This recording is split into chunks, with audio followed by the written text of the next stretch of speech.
call today's meeting of the Sports Authority to order. We'd like to thank the Tennessee Titans and Nissan Stadium for hosting us today, and they will be presenting to us later in the meeting, so we'll look forward to hearing from them. Before we begin, I want to introduce Michael Zira. That's right. Who was recently appointed by Mayor Cooper. He was confirmed by the council on May 5th, and this is his first board meeting. He is an entrepreneur who is advised in marketing for sports brands, including the Los Angeles Lakers, LA Clippers, Wilson Golf, Bubba Watson, All Access Golf and Travel Experiences, and much more. Currently, he is the co-founder and head of marketing and sales for Mully Golf, a next-gen marketplace for golf. So welcome, Michael, and we look forward to working with you. Thank you very much. Thank you for serving. Also, I wanted to share that I have recently appointed another new board member, Winston Justice.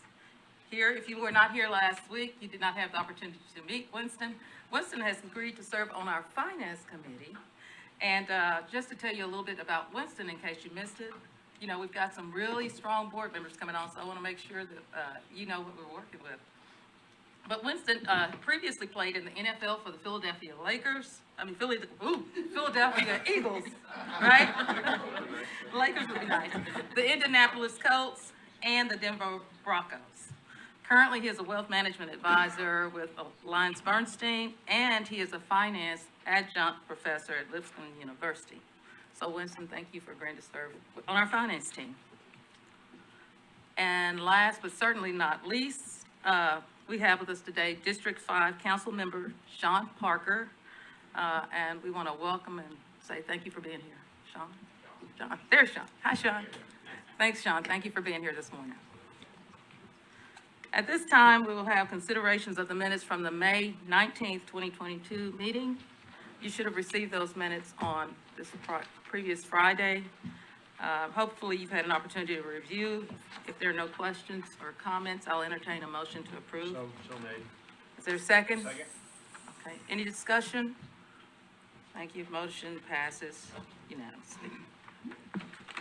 As you know, throughout this last year, we've had a series of celebrations at the beginning of our meetings around Title IX, and so I'm going to ask Monica to come as we wrap up what's been a wonderful tenure of that Title IX celebration. So, Monica.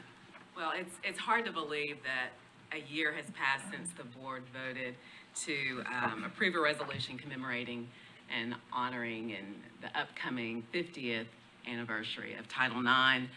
Over the last 9 months, we've spotlighted just a number of Nashvillians who embody the spirit of Title IX and who've had a tremendous impact on women's sports. The Spotlight series was Emmett Wynn's idea, and unfortunately, he's out of town and won't be here for the last hurrah. But we are so grateful for everyone who has participated, who has supported this with your attendance, for board members who have done interviews and read resolutions and have just really just been supportive of what we're doing here. We've honored a number of trailblazers.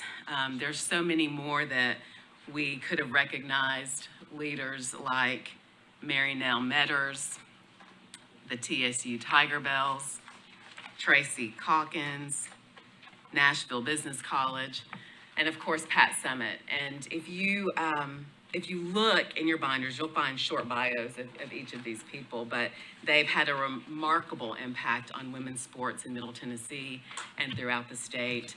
And so I hope you'll take a time just to read a little bit more about them. So this June 23rd, and a week from today, we'll celebrate the 50th anniversary. We obviously have been celebrating all year long. But in addition to the Spotlight series that we've had this Nashville Women's Collegiate Showcase, the SEC Title IX breakfast panel at Bridgestone Arena during the tournament. The OVC recently had a Title IX lunch that was great. Mary Nell Metters, who I mentioned earlier, was recognized. And then there have been other events hosted by our colleges and universities, and there's more to come. I really want to thank Council Member Nancy Van Rees. She was double booked and also couldn't be here this morning. And also the Metro Women's Caucus, because they have been also so supportive. They've honored a number of our spotlights in council meetings.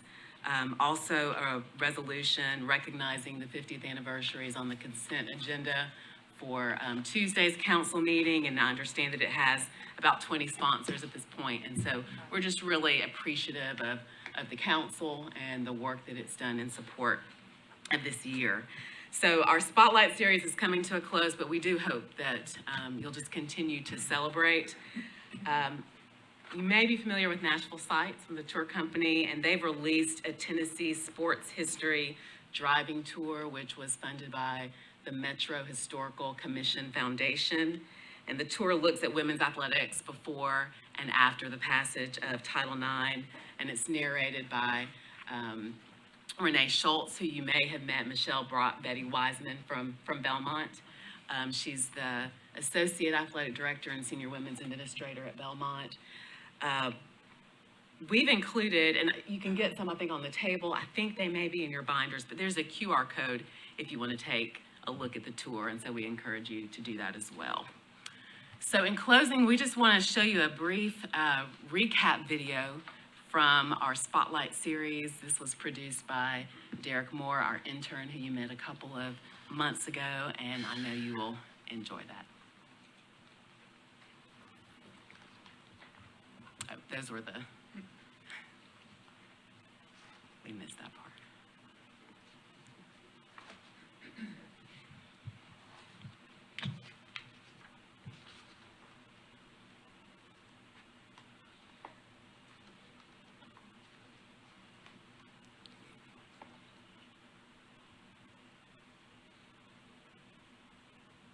We getting there?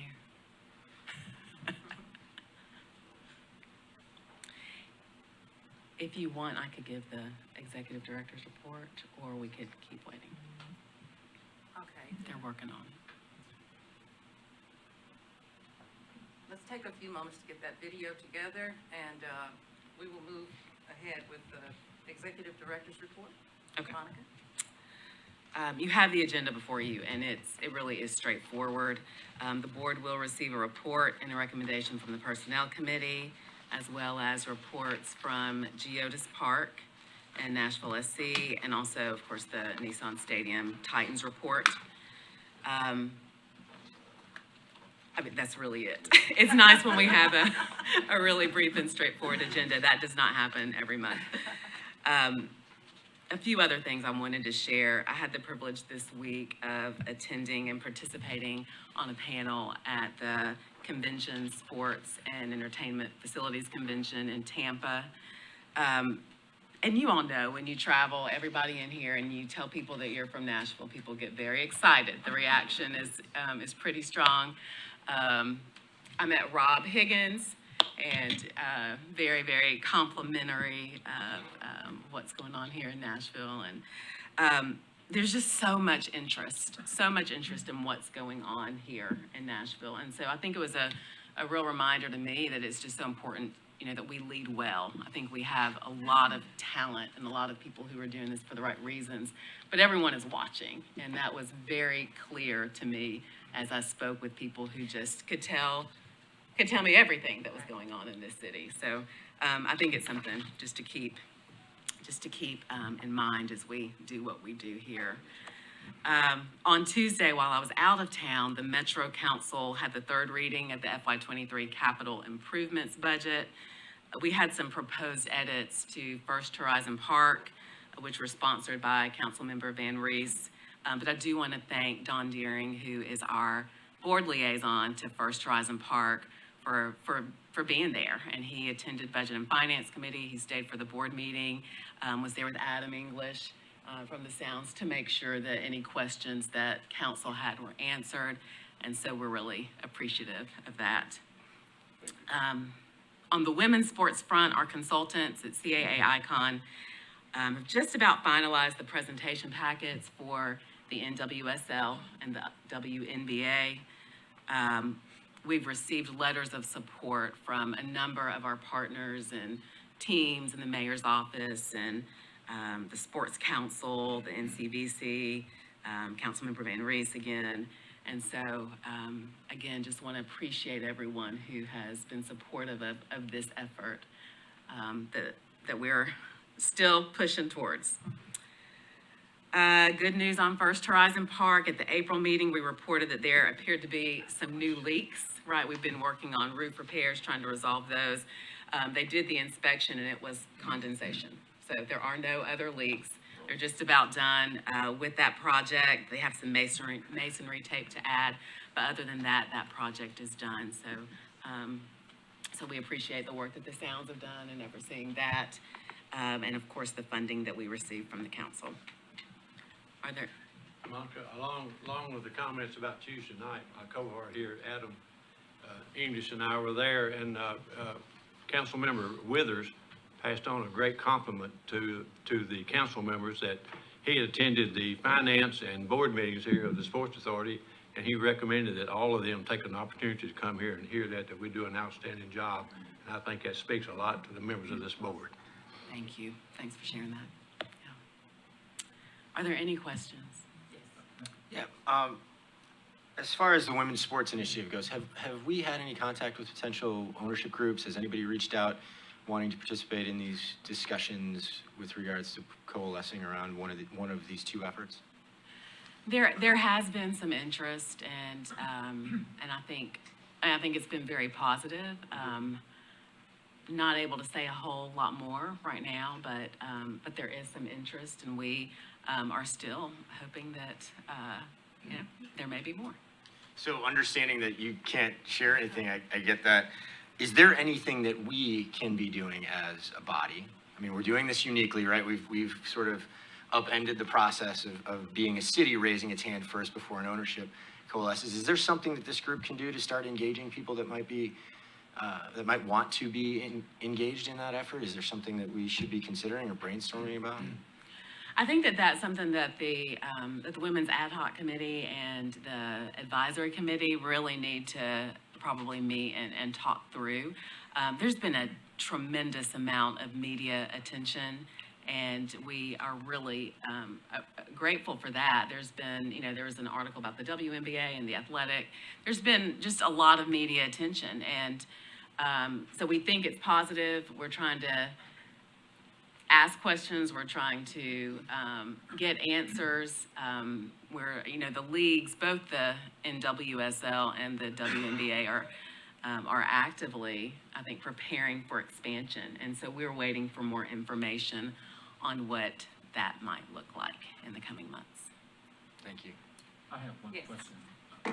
What was the condensation problem at First Horizon? I don't know what led to the condensation. I keep looking over here, but I think the sounds are over here, and I can't see you over the podium. I can see Doug. Is there anything else that you would add to that, or that you could answer in terms of the content? Okay, we'll get with Jim Pashofsky. He wasn't able to be here this morning, and I'll get an answer for you and send it out to the board. Any other questions for Monica?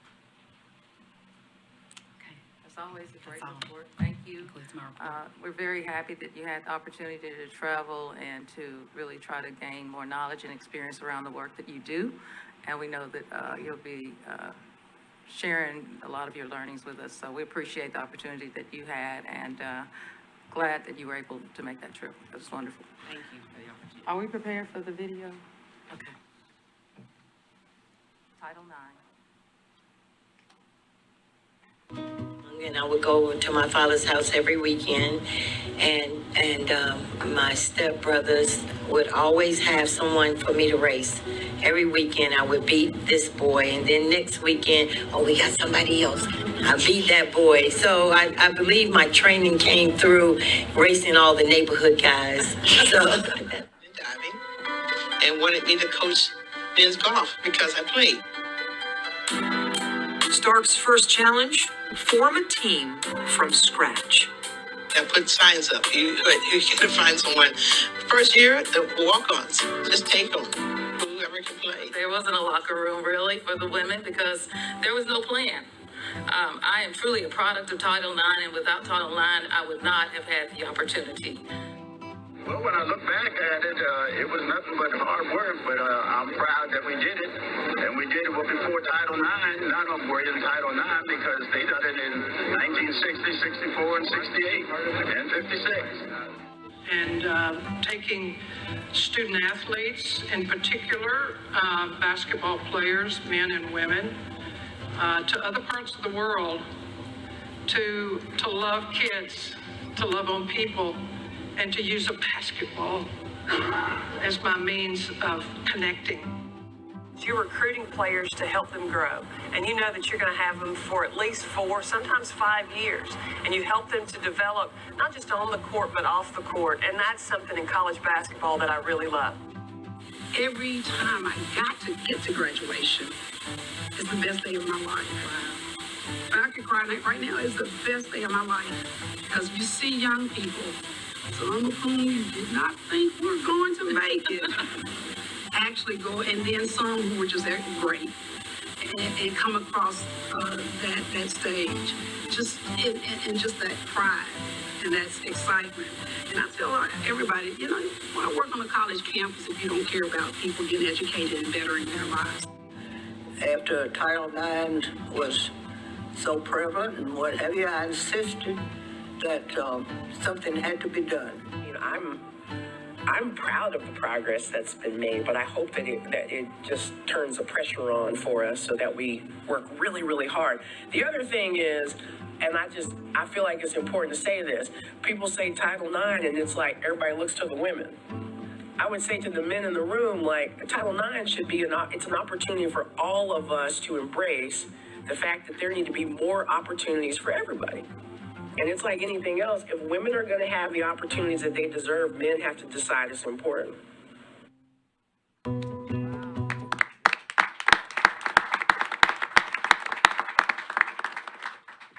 that was an amazing note to wrap up the formal celebration, but Title IX will live on for a long, long time. And as you see, I'm truly a product of Title IX, so it changed everything for me. So I'm definitely a fan. And thank you, Monica. And thank you, Derek. Derek, where's our intern, Derek? Great job, Derek. Yeah, great presentation. Madam Chair, Yes. if I may, I just wanted to express a gratitude to Monica, the team, the board for taking the time to acknowledge this 50th year anniversary. As a director, it's been very beneficial for me. Thank you for the opportunity to speak with giants like Betty Wiseman and Dr. Candace Story Lee. And, you know, as an alum of TSU, it's been amazing to see the contribution that some great alum from my alma mater have made to the sports community. So this has been very rewarding. I've enjoyed the process, and then I've learned so much more about even our board chair and your contributions as far as some other board members as well. So it's been a pleasure. Thank you for this opportunity and for raising awareness of Title IX. It's been very beneficial for me in my experience. Thank you so much, Director McGee. Thank Absolutely. you. Thank you. Okay. So next on the agenda is the Personnel Committee report. And Frank Harris, Director Harris, is not here this morning, so I'm going to give that report. The Personnel Committee met on June 2nd, 2022. The committee performed the Executive Director's annual performance evaluation. Executive Director Monica Fleck-Nelson discussed the past year's highlights and largest accomplishments, like the opening of Geodis Park, as well as many challenges that we encountered over the last year. The committee stated that they are very pleased with the leadership, the way that Monica communicates with the board, and how she represents the authority daily in and out of the media. The committee voted unanimously to recommend approval of a 3% merit increase and 4% cost of living increase to the executive director's salary. This increase is consistent with the mayor's recommendation for Metro employees in his proposed budget. The increase is contingent upon approval of the budget by the Metro Council. So at this time, I would entertain a motion to accept the recommendation for the increase. So made. Second? Okay, any discussion or questions? I have a question. Yes. Do we as a board have any flexibility to move that number around, up? Up. I was gonna say, that's not a good question. I think there's limited flexibility. I think we encountered some of that last year when we took on some increases, but we have minimal range, so it's kind of a So don't determined. rattle the mayor's office again. I'm just saying. All right. Okay, thank you. Any other questions? Not a question, but a comment. Okay. Monica, thank you. Thank you. This report reads accurately. You represent the Sports Authority well in and outside of this arena, and thank you. Yeah. Right. Any other comments, questions? If not, all of those in favor of approving this recommendation, please signify by saying aye. Aye. Opposers, nay. The motion passes. Thank you. The committee additionally discussed the Sports Authority's internship program. Its first participant, Derek Moore, who you saw some of his work earlier, and the possibility of continuing the program with other college students in the future. Finally, the committee discussed finance consultant Bob Lackey and the myriad ways he adds value to the department. Staff would like to see his position changed from temporary part-time to permanent part-time. The committee is supportive of this request and agreed that the next step is to bring the request before the finance committee. So if there are questions, we will direct those to the finance committee, and I'm sure that you'll receive a date soon as to when they will meet before our next meeting. And that concludes the report. Any comments before we move on? Great. Next on the agenda is Geodis Park, Nashville Soccer Club report. Mary Cavera, and it's under tab 4 in your binders. Good morning.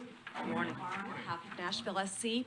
So today will be the final construction update report on Geodis Park. And what I'll do is we'll start with Carol Greenlee with Mortensen Messer JV to give an update on safety and our DBE efforts. And then I'll come back and give the final wrap up. Thank you.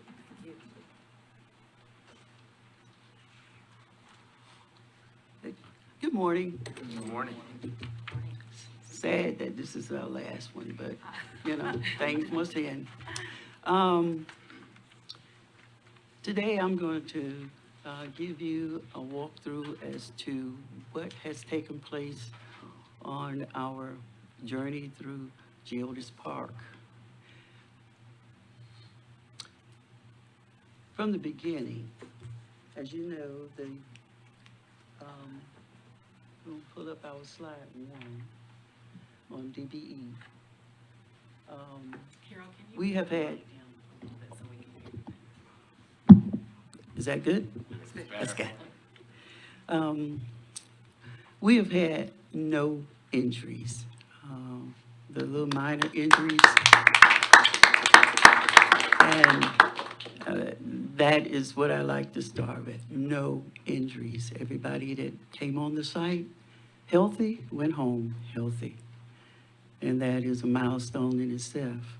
From the beginning, the Mortensen Messer JV team has made it a priority to support the success of diverse contractors on the project, as well as the hiring of local residents and women and people of color.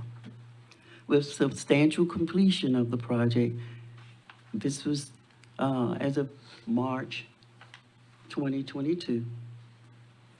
We have happy to share with you all the results of our DBE participation in workforce.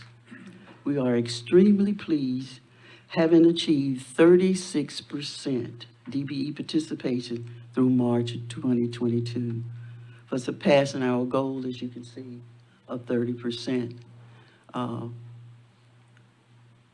required by the Business Office of Metro Procurement.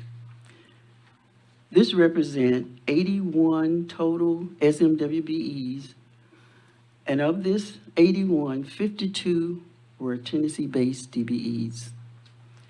$49 million plus have been paid to Tennessee DBE firms and over a third of those dollars went to local Davidson County DBEs. Slide 2, please. The teams held several outreach events for the project. Way back in September 2019, we held a project kickoff meeting that was very well attended. Over 500 minority and majority firms attended that meeting. And procurement began in April of 2020 with the release of the first procurement package.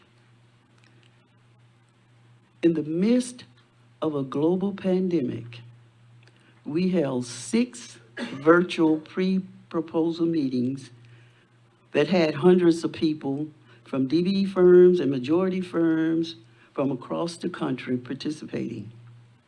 We advertised in local publications and sent bid alerts to several organizations, including Metro BAO, the Airport Authority, Tennessee Department of Transportation, and the Governor's Office of Diversity Business Enterprises. We established a project website where we posted all of our presentations, our recordings, frequent asked questions, and supporting materials on that website. Slide 3, please. Now, on the workforce side, you recall the project team, Morrison Messer, JV, had a self-imposed goal of 22% women and minority craft hours. We are so pleased to have achieved more than double that, with 48% of hours worked by women and people of color on the project. This equates to more than 604,000 hours worked by 800 women and people of color. On the local front, the project employed more than 1,577 Tennesseans, and 76% of them were Tennessee residents. We worked hard to keep the local community and workforce organizations informed of opportunities, communicating with more than 20 organizations and leaders, including Nashville Career Advancement Center, Stand Up Nashville, and the Urban League of Middle Tennessee, and many more. Slide 4, please. In addition to driving equity and diversity on the project, we also sought to be a good neighbor and a member of this great Nashville community. In collaboration with CAAICon, Nashville SC, the Fairgrounds, Councilman Sledge, and this board, the project team held regular information sessions for local neighborhood and community residents to keep people informed of construction activities and updates on a regular basis. Morrison Messer JV also partnered with CAAICon, Ingram Industries, and our local trade partners to give back to this community. As you know, located minutes away from the Nashville Fairgrounds, the project team held transformed Napier Elementary School playground. We participated in the exterior recreation spaces in upgrading it. We power washed playground walkways, sidewalk paint playground benches, refurbished gazebos and fence posts. We repaired signs at Resolution Gardens, create concrete pathways to playgrounds, and we installed playing field goals, not only soccer goals, but football goals. The team also was an enthusiastic supporter of Fall Hamilton Elementary, located right across the street from our construction site. The team helped with exterior improvements and repairs there as well. We painted various types of exercise equipment across the playgrounds. We touched up wooden signs along walk paths and at activity areas. And we power washed sidewalks. We also led a supply drive and fundraiser for Fall Hamilton Elementary. With contributions from most subcontractors and our ownership, we raised over $10,000 and donated every item on Fall Hamilton's wish list, including lots of new sports equipment. At the end of the campaign, we held an event at the school to talk about the process of construction, and the kids enjoyed that. But I think they enjoyed Tempo much more. Tempo participated with his dance, and the students, as you can see, participated with Tempo. Madam Chairman and this board, in closing, I'd like to once again thank you. We are very pleased to be able to share these results with you. The success of this project was truly a team effort and a labor of love. I worked on a lot of projects, but this one was dear to my heart. We appreciate every opportunity that allowed us to engage in a meaningful ways with our community and to help support our local businesses and residents, as well as the diverse contracting community. Again, to this board, on behalf of Mortensen Messer JV, our ownership, and all that participated, we want to thank to you, the Sport Authority, for allowing us the opportunity to share and for your engagement throughout this entire process. Thank you. That's our report, Madam Chair. Thank you so much. And I would just like to, before you take your seat, I'd just like to say we really thank you and appreciate you for being the liaison to this board. You have kept us in the loop, you've kept us informed, and you've been very transparent. So we certainly appreciate everything that you've done. Appreciate you. Thank you. Madam Chair, Yes. Ms. Greenlee, before you leave, I have a question, and I'm certain that this was not part of your goal for the project, for the workers.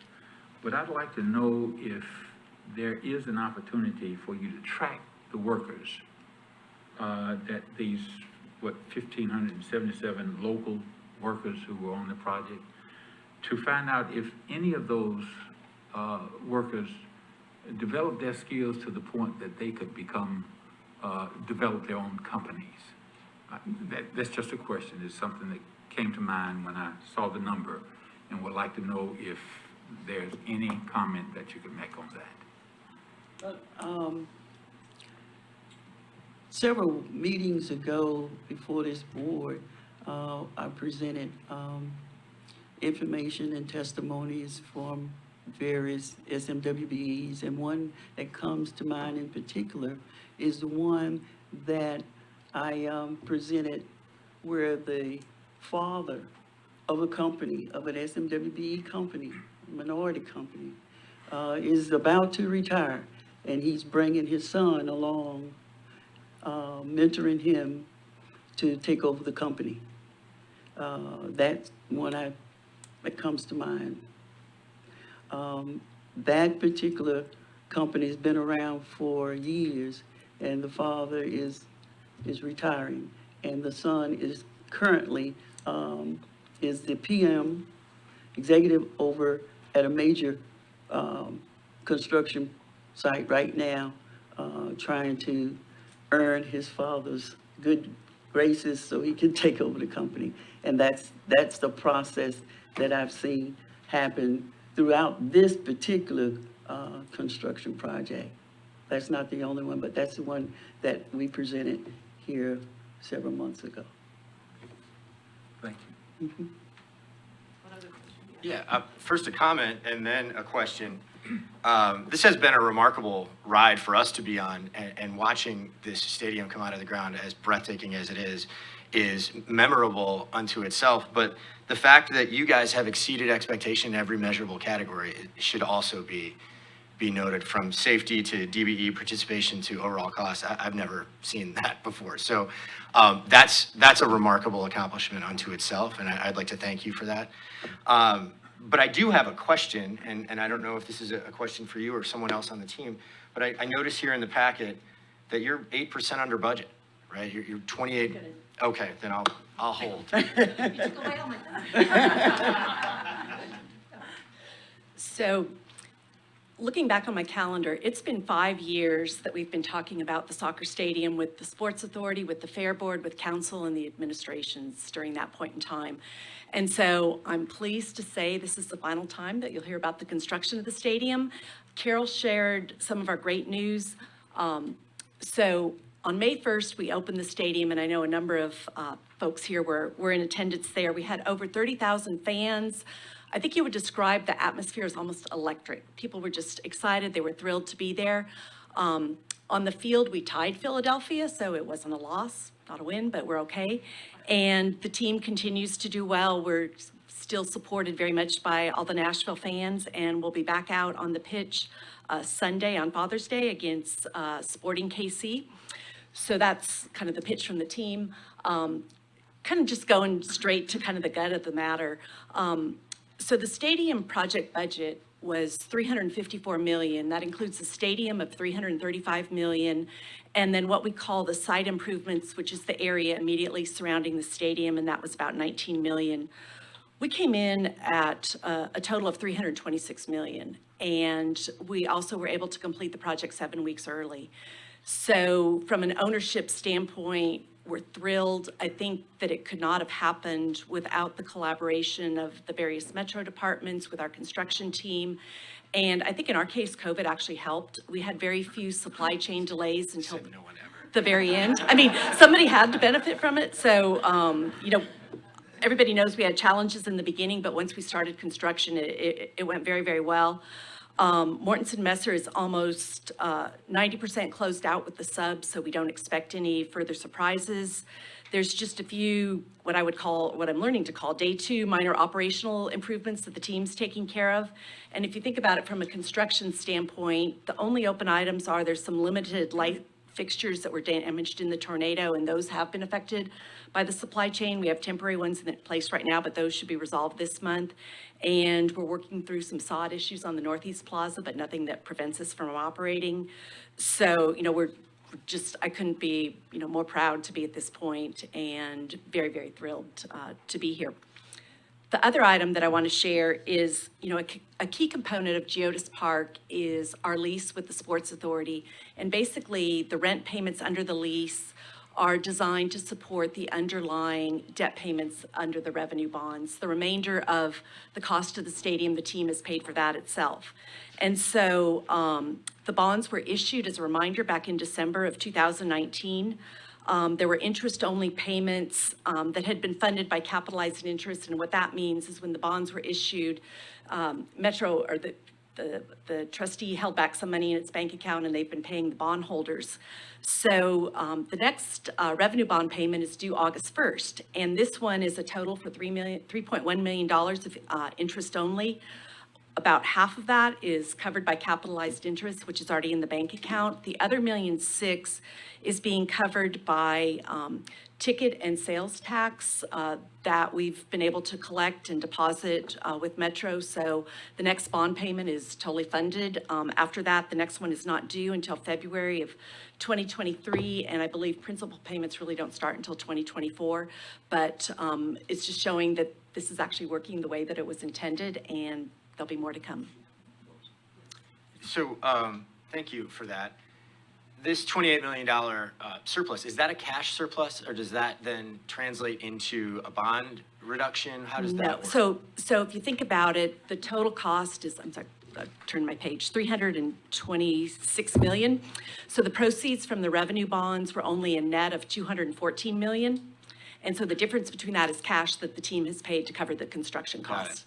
And so at the end of the day, it means, the way I look at it is when we originally planned to do this, we were only signed up to kind of pay for the stadium, but then we had to take on that additional 19 million. And with some of our cost savings, we were able to cover that and remain roughly in the range that we hoped to. I think the difference, the rest of that was just really being a finance person, trying to have some strict budgetary control and reduce the number of change orders and really get to produce a great product but yet kind of focus on those need to do things. Thank you. I have several questions. Well, first comment, I was at the first game and I left early. And I noticed on the way out that the noise inside the stadium was much different than the noise outside the stadium. So I think from that standpoint, the low decibel noise on the outside is a compliment to the stadium and the impact that it has on the neighborhood. One of the other things that I noticed was at the fence line, the vegetation on the outside of the fence. I'd like to know how you plan to care for that vegetation line, that grass line on the outside of the fence. So we've got a very kind of well-defined boundary, and so everything inside the boundary we need to take care of ourselves. To the extent it backs up to fairgrounds property, we're working with them on how that needs to happen. You know, the vegetation has not quite been in there a full month yet, and so we're still working through that. If other vegetation is on people's private property, we can't go over there and do anything with that. But So the fence line on the resident side is something that the residents will the residents will have to address that. Okay, another thing is, and I don't know how this is taken care of, there was very poor reception outside the stadium. I tried to get an Uber once I got outside the stadium, and I couldn't get one. So that's one of those items that as we've been going on, we've been tweaking and adjusting technology that is getting better. And we also have some other infrastructure that's currently being installed. And when we get the carriers fully up and running on that, that should take care of any of those issues. Okay, and a question that I had early on regarding distance from bus stops to the stadium.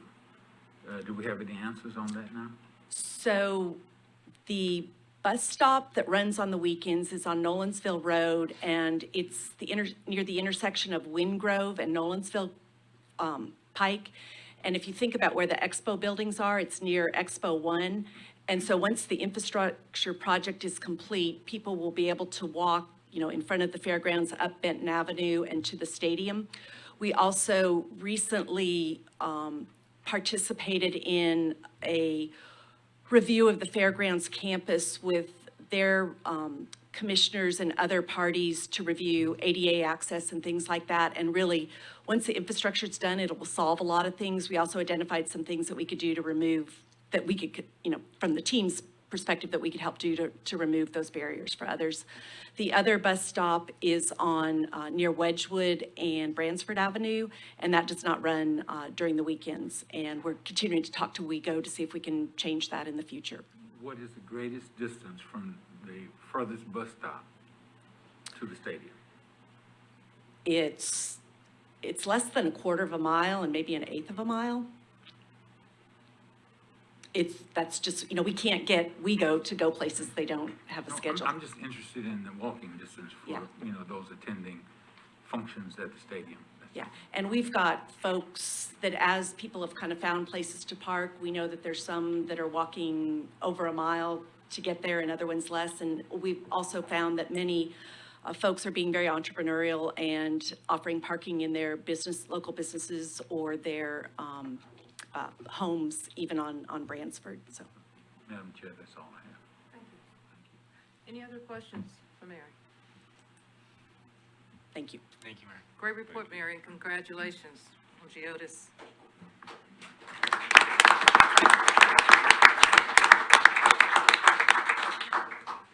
So now it's time for facility questions. We have heard from Geodis Park, and we will be hearing from Nissan Stadium. So if there are questions for First Horizon or Bridgestone Arena, I think we have representatives here. Any facility questions? If not, at this time, we'll ask the Titans to come up and present the Nissan Stadium report. For our new members and guests, please remember to state your name and your title. Hello, Shannon Myers, Chief Financial Officer of the Tennessee Titans. I'll be giving a brief update on just routine CapEx from our last meeting, and then I'm going to turn things over to Mike Keith, our voice of the Titans, to give a little bit more update on the football side of things and other things in our organization. So I'll keep my comments brief. I provided the memo ahead of time and supporting documentation, and also in the previous meeting, we did spend a significant amount of time on Nissan Stadium. So what we're talking about today are just additions for capital expenditures that happened in the last month. The additions, yep. Let me just say for new board members, that's under tab 5. You'll find this information under tab 5. Thank you, Kathy. Perfect. So from last month's meeting, we did finish, we finished one project, which was just getting digital countdown clocks in our service level, and we have continued 2 projects, which we've previously presented. One is the water infiltration project, and the other is starting to install our new point of sale system. So that was the money that has been spent since last month on those projects. Those have all been communicated before. So that now brings, with that money spent, our receivable balance to $29.4 million approximately. The only other item I wanted to bring to your attention was one anticipated item that we have not started on yet, but wanted to bring to the board's attention, just new egress and ingress doors that we would like to install right outside our east and west clubs. This was an item that was noted in our facility report, and just really to help with the flow of egress and ingress between, it's just a very congested area on game days and concert days. So that item we anticipate to be, we got a quote of approximately $40,000. Hoping to do that within the summer before our next, before our upcoming Titans games.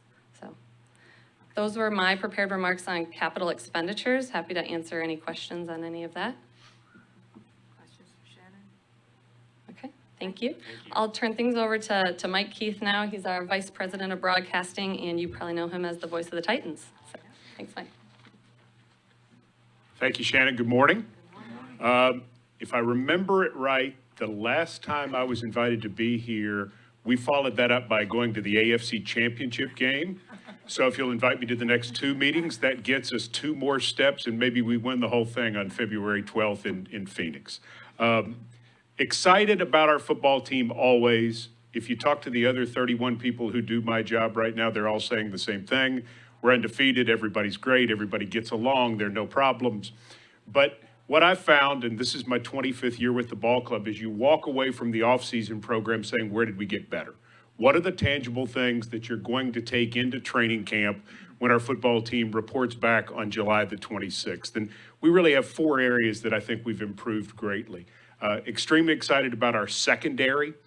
Caleb Farley was our first-round pick in 2021, missed the majority of last year with injury. He's back working with the great Kevin Byard and Amani Hooker and Chris Jackson and Christian Fulton and Elijah Molden, and that gives us an outstanding group there. We were very excited to re-sign a veteran who played at Chattanooga by the name of Buster Screen, who had always played very well against us, and when he joined us last year, he played well for us. We were pleased, to draft a young man from Auburn named Roger McCrary, who's a talented corner in the 2nd round, and he's going to give us versatility. A.J. Moore, who was a safety coming over from Houston, a free agent. And then I got to mention my guy from Overton High School and the University of Tennessee, Theo Jackson, who we drafted. Theo has gotten off to a really good start with our football team. Second position's tight end. That's always been a strength for this organization since we moved here. When we've been good at tight end. The rationale behind that, quite simply, is those are big guys. They're hard to match up with. They're good athletes. And they also cause mismatches in personnel on the defense. They have to make a choice. Are we going to add bigger people or are we going to add smaller people? And oftentimes you can take advantage of that. We re-signed Jeff Swaim, who'd played good football for us over the last couple of years. Austin Hooper is an outstanding veteran, a two-time Pro Bowler that comes to us from the Cleveland Browns. And then Chigakonkwo, a fourth-round draft pick out of Maryland, was the fastest tight end at the Combine this year. He gives us a different element. I think that's going to add a lot to our overall offense. Running back is an area where we're improved. One main reason, the King is back. Derrick Henry is healthy and has looked outstanding this week. We're really excited to see what he can do as he tries to overcome the naysayers who say, oh, he didn't play a complete year. Where's he going? A motivated Derrick Henry is a very good thing, as we've seen, and fortunately for us, other teams have seen over the last few years.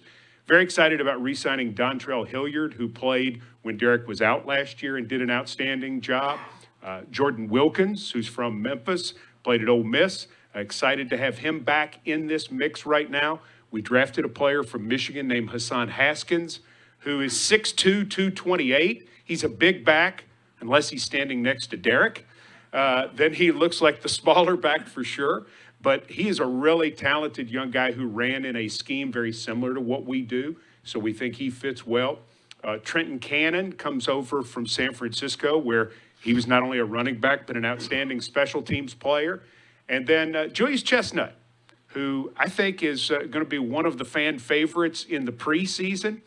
He comes to us from Sacred Heart University in Fairfield, Connecticut. He's a talented guy who I think may be one of the sleepers. Plus, we have Torrey Carter, a fullback, in his second year, and we're excited to see what he's able to do. The other area we're really fired up about is with our pass rush at outside linebacker. Re-signing Harold Landry, huge. Getting Bud Dupree fully healthy for a year, completely huge right now. Seeing him this week has been really exciting. We re-signed Ola Adaney, who was one of our best special teams players and can rush the passer. Rashad Weaver, a guy who was playing well for us last year when he got hurt, is back for his second year. So those four spots, I think there is tangible belief immediately that we take a better team going into training camp next month. Now, we've got questions. Everybody's got questions. Some of our wide receiver issues being solved already by Robert Woods, who we obtained in a trade in March from the Los Angeles Rams. One of our leaders already, a guy who's been one of the most productive receivers in the NFL for the last few years. Also excited about Traylon Burks, who we drafted in the first round, and also Kyle Phillips, who we drafted in the fifth round. They are fitting in well. We're certainly going to be interested to see more of what they can do as this group comes together. We've got a couple of spots in the offensive line, too. And we're trying to find a right tackle. We've got some good candidates. We're trying to find a left guard. We've got some candidates. You're not interested in putting the weight back on, are you? I mean, if you are, let's talk after, okay? All right, we'll talk offline. But, you know, there are always questions, and you're always going to face these sorts of things. But our rookie class, how many rookies did I mention just in that presentation?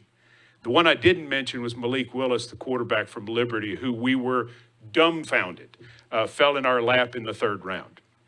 Are you going to watch him and get excited in the preseason? Yes.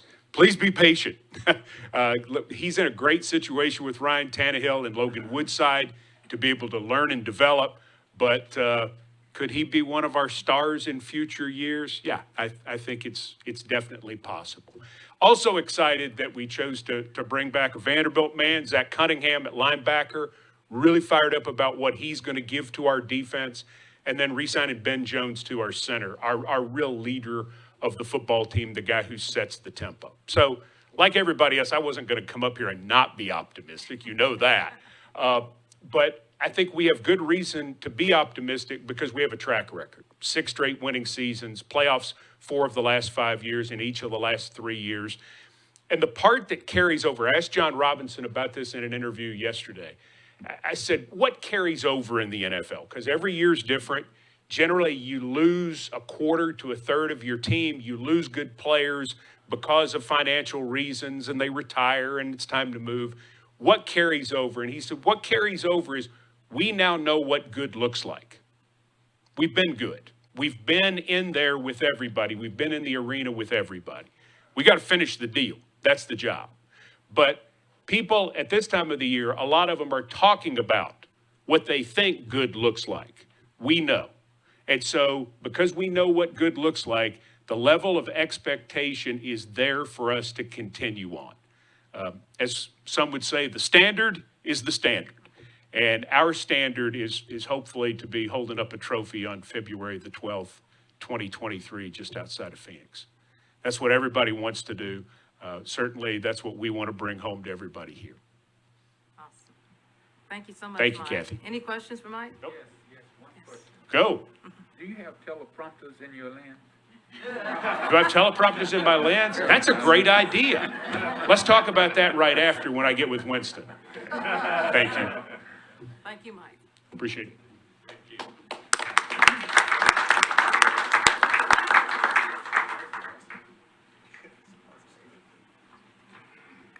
Does that end it for the Tigers? That's the wrap up. Great. Great report for the Titans. Thank y'all so much. And Mike, we always love to hear all the insight that you share. So thank you for that. Wow. So this concludes our agenda. And I'd like to thank the members of the board, the Sports Authority staff, our Metro Finance and Metro Legal Counsel, facility teams, and representatives. Our next meeting is scheduled for Thursday, July 21st at Bridgestone Arena. We do expect that we will be scheduling a finance committee probably prior to that meeting, but you will receive information from the staff. And with that, if there is no other business, I'll entertain a motion to adjourn. So moved. Meeting adjourned. Thank you.